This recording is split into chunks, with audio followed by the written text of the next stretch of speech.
అబ్బో ఇక్కడ కేజీ చీరలు కొంటే అర కేజీ చీరలు ఫ్రీ అంట. మంగళ్య షాపింగ్ మాల్ కేజీల్లో సేల్, టన్నుల్లో ఆనందం. తెలంగాణ రాజకీయాలన్నీ హైడ్రా చుట్టూ తిరుగుతున్నాయి. అధికార ప్రతిపక్షాల మధ్య మాటల తూటాలు పేలుతున్నాయి. బడాబాబులను వదిలిపెట్టి గరీబోళ్ల ఇళ్లను కూల్చేస్తానని బీఆర్ఎస్ వర్కింగ్ ప్రెసిడెంట్ కేటీఆర్ ఆరోపించారు. అయితే ప్రభుత్వ భూములు, చెరువులు, కుంటలను కాపాడటమే హైడ్రా పని అన్నారు సీఎం రేవంత్ రెడ్డి. కబ్జాదారులను కాపాడేందుకు కొందరు కావాలనే డబ్బులు పెట్టి సోషల్ మీడియాలో ప్రభుత్వాన్ని బదనాం చేయిస్తున్నారని ఆగ్రహం వ్యక్తం చేశారు.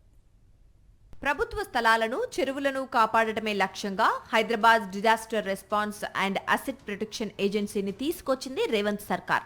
ఇప్పటికే హైదరాబాద్లో కబ్జాలకు గురైన ప్రభుత్వ భూములను, చెరువులను రికవరీ చేసింది. అయితే దీన్ని ముందు నుండి ప్రతిపక్షాలు వ్యతిరేకిస్తూనే ఉన్నాయి. అసలు కబ్జాకోర్లను వదిలేసి పేదల ఇళ్లను కూలుస్తున్నారని ఆరోపిస్తున్నాయి. ఇదే అంశంపై మరోసారి BRS working president KTR, CM Revanth Reddy మధ్య మాటల యుద్ధం నడిచింది. హైడ్రా అనేది 9 తలల విష సర్పమని కోర్టే చెప్పిందన్నారు కేటీఆర్.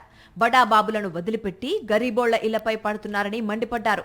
దీన్ని అడ్డుపెట్టుకుని సీఎం రేవంత్ రెడ్డి దందాలు చేస్తున్నారని ఆరోపించారు. బీఆర్ఎస్ ప్రభుత్వం వచ్చిన వెంటనే హైడ్రాను బంగాళాఖాతంలో కలుపుతామన్నారు కేటీఆర్. హైడ్రా అనేది 9 తలల విష సర్పం అని చెప్పింది నిన్న హైడ్రా గురించి. ఏది రాష్ట్ర హైకోర్టు. ఇంతకంటే చెప్పపెట్టి ముఖ్యమంత్రికి ఏముంటుందండి? నాకు అర్థం కాదు, సిగ్గుండాలి. బడాబాబులను మాత్రం వదిలిపెట్టి గరీబోళ్ల ఇళ్ల మీద పడి, బడాబాబులు అంటే ఎవరండి? రాష్ట్ర రెవెన్యూ మంత్రి పొంగులేటి శ్రీనివాసరెడ్డి ఇల్లు చెరువులో ఉంటది, దాని హైడ్రా ముట్టదు. రాష్ట్ర ముఖ్యమంత్రి గారి సోదరుడు ఇల్లు ఎఫ్టీఎల్ లో ఉంటది, దాన్ని హైడ్రా ముట్టదు. రాష్ట్ర మంత్రులు వివేక్ గారు, శాసన మండలి చైర్మన్ సుఖేందర్ రెడ్డి గారు, రాష్ట్రంలో ఇంకా కీలక నేతలు చాలా మంది బిల్డింగ్లన్నీ చెరువుల్లో ఉన్న, శిఖాల్లో ఉన్న వాటిని మాత్రం హైడ్రా ముట్టదు.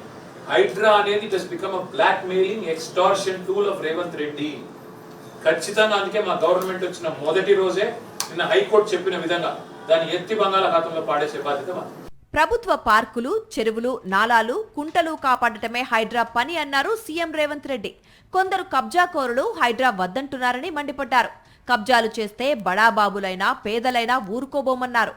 కబ్జాదారులను కాపాడేందుకే డబ్బులు పెట్టి సోషల్ మీడియాలో ప్రభుత్వాన్ని బదనాం చేస్తున్నారని ఆగ్రహం వ్యక్తం చేశారు.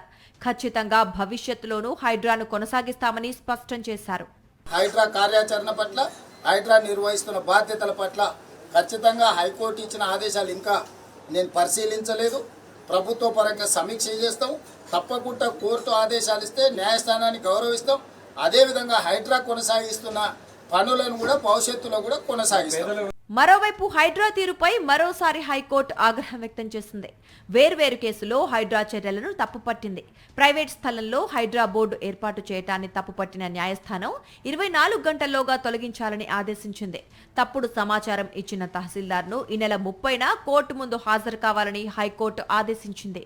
మరిన్ని అప్డేట్స్ కోసం ఛానల్ ను సబ్స్క్రైబ్ చేయండి. నోటిఫికేషన్స్ కోసం బెల్ ఐకాన్ పై క్లిక్ చేయండి.